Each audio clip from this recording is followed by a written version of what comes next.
பாக்கியராஜ் அவர்கள் இறந்ததுக்கப்புறம் தொடர்ந்து அவரை பற்றின ஏகப்பட்ட செய்திகளை பார்த்து வந்துட்டுருக்கோம். அவங்க வீட்டில் நடக்கிற சின்ன சின்ன விஷயங்கள் கூட சோசியல் மீடியாவில் ரொம்பவே வைரலாக போய்கிட்டு இருக்கு. அந்த வகையில் சமீபத்தில் தெரிய வந்திருக்கக்கூடிய ஒரு விஷயம் என்ன அப்படின்னா, பாக்கியராஜ் அவர்களோட ஃபேமிலி மெம்பர்ஸ் ரீசெண்டாக ஒரு பெண் சாமியாரை பார்த்துருக்காங்க அப்படின்னும், அவங்க பாக்கியராஜ் அவர்களோட ஆன்மா குறித்தும் அவரோட கடைசி ஆசை குறித்தும் ஏகப்பட்ட விஷயங்களை ஷேர் பண்ணியிருக்காங்களாமா. என்ன நடந்திருக்கு அப்படிங்கிற கம்ப்ளீட் டீட்டெயிலை தான் இந்த ஒரு வீடியோவில் நம்ம பார்க்க போகிறோம். பாக்யராஜ் சாரோட ஃபேமிலி மெம்பர்ஸ் சமீபத்தில் ஒரு பெண் சாமியாரை சந்திச்சிருக்காங்க. எதற்காக அப்படின்னா, பொதுவா ஹிந்து முறைப்படி ஒருத்தவங்க இறந்துட்டாங்க அப்படின்னா, அவங்களோட ஆத்மா சாந்தி அடைஞ்சிருச்சா? இல்ல அவங்களுக்கு ஏதாவது நிறைவேறாத ஆசை இருக்கா? ஏதாவது பண்ணா அவங்களோட ஆத்மா சாந்தி அடையுமா? அப்படின்னு கேட்பாங்க. அண்ட் அப்படி கேட்கும்போது, அவங்க சைட்லேருந்து எல்லாம் ஓகே. அவங்க ஆத்மா சாந்தி அடைஞ்சிருச்சு அப்படின்னா நமக்கு ஒரு நிம்மதி கிடைக்கும். ஒருவேளை அவங்க ஏதாவது ஒண்ணு எதிர்பார்த்துக்கிட்டு இருக்காங்க அப்படின்னா, அதற்கு பரிகாரம் செய்ற மாரி இருக்கும். இது மோஸ்ட்லி ஹிந்துஸ் எல்லாத்துக்குமே தெரியும்.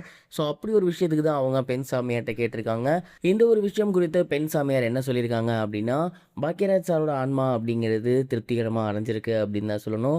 ஆனா, அவருக்கு கடைசியா நிறைவேறாத ஆசைகள் 1, 2 இருந்திருக்கு. குறிப்பா சொல்லணும் அப்படின்னா, உங்களோட வம்சாவளிய பார்த்துட்டு போணும் அப்படின்னு அவரு ஆசைப்பட்டிருந்திருக்காரு. அது வந்து நடக்காம போயிருக்கு. அது வந்து அவருக்கு மனசுக்கு ஒரு கஷ்டத்த குடுத்திருந்தாலுமே, கண்டிப்பா அவரே உங்க வீட்டுக்கு அடுத்த தலைமுறையா வந்து பொறப்பாரு. அதாவது சாந்தனு அவர்களுக்கு பையனா வந்து பொறப்பாரு அப்படிங்கிற மாரி அவங்க வந்து சொல்லியிருந்தாங்களாமா. அண்ட் அதுபோக அவரு ஆசைப்பட்ட மாரியே கண்டிப்பா உங்களோட ஃபேமிலியும் வந்து நல்லாருக்கும். அது மட்டும் இல்லாம உங்களுக்கு வெற்றியும் கிடைக்கும் அப்படின்னு சாந்தனுவ பார்த்துமே சொல்லியிருக்காங்களாமா. ஸோ இந்த மாரி ஏகப்பட்ட விஷயங்கள் அவங்களோட ஃபேமிலியில ரொம்பவே பெர்சனலா இருக்கக்கூடிய விஷயங்கள் எல்லாத்தையுமே ஷேர் பண்ணியிருக்காங்க. அதுக்கப்புறம் 16ஆம் நாள் காரியத்தில இதெல்லாம் வச்சு படைங்க. இதெல்லாம் பண்ணா நல்லாருக்கும் அப்படிங்கிற மாரியும் குறி சொல்லியிருக்காங்களாமா. ஸோ இந்த ஒரு விஷயம் தான் சமீபத்தில வெளியாகி சோசியல் மீடியால ரொம்பவே வைரலா போய்க்கிட்டு இருக்கு. நெறைய பேர் இந்த மாரி ட்ரை பண்ணியிருந்திருக்காங்க. நீங்க இந்த மாதிரியான விஷயங்கள் கேள்விப்பட்டிருக்கீங்களா? இதெல்லாம் நம்புறீங்களா? மறக்காம உங்களோட தாட்ட கமெண்ட் பாக்ஸ்ல ஷேர் பண்ணுங்க. இது ஒரு புறம் இருக்க உலக புகழ்பெற்ற சூப்பர் ஸ்டாரான ஜாக்கி சான் அவர்கள் அவரோட இறப்புக்கு அப்புறம் பாடக்கூடிய பாடலை இப்பவே தயாரிச்சிருக்காரு அப்படிங்கிற செய்தி வெளியாகி உலகம் முழுக்க இருக்கக்கூடிய ஜாக்கி சான் ஃபேன்ஸ்க்கு மிகப்பெரிய ஒரு அதிர்ச்சியை ஏற்படுத்தியிருக்கு. ஜாக்கி சான் அப்படின்னாலே சண்டை, சாகசம், காமெடி இது எல்லாமே வந்து நமக்கு உடனடியாக நினைவுக்கு வரும். நம்மளோட சைல்ட்ஹுட்ஸை அவ்வளோ அழகாக ஆக்குனதில் இவரும் ஒருத்தர். அண்ட் இவருக்கு கிட்டத்தட்ட இப்போ 71 வயசு ஆகிருச்சு.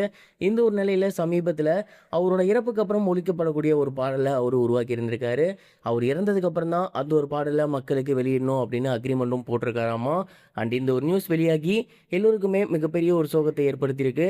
நம்ம சைல்ட்ஹுட்டில் ஸ்பெஷலாக பார்த்த ஒரு பர்சன் இன்னைக்கு 71 வயசு ஆச்சு. அவர் ஃபேஸ் கட்டே மாறிடுச்சு, நட மாறிடுச்சு. அவருக்கு இதுக்கப்புறம் எப்படி இருப்பார் அப்படிங்கிற மாதிரியான யோசனையில் நம்ம இருக்கும்போது இப்படி ஒரு அதிர்ச்சியாக அவர் கொடுத்துருக்குது எல்லாருக்கும் மிகப்பெரிய ஒரு சோகத்தை கொடுத்துருக்கு. ஜாக்கி சானுக்கு எதுவும் ஆகக்கூடாது, அவர் நல்லா இருக்கணும் அப்படின்னு தொடர்ந்து ரசிகர்கள் சொல்லி வந்துட்டு இருக்காங்க. இதுவரைக்கும் கனெக்டிங் டிவிக்கு சப்ஸ்கிரைப் பண்ணனா மறக்காமல் சப்ஸ்கிரைப் பண்ணிக்கங்க. உடனடி அப்டேட்ஸ் பெறுவதற்கு நோட்டிஃபிகேஷன் பெல்லையும் கிளிக் பண்ணிக்கங்க.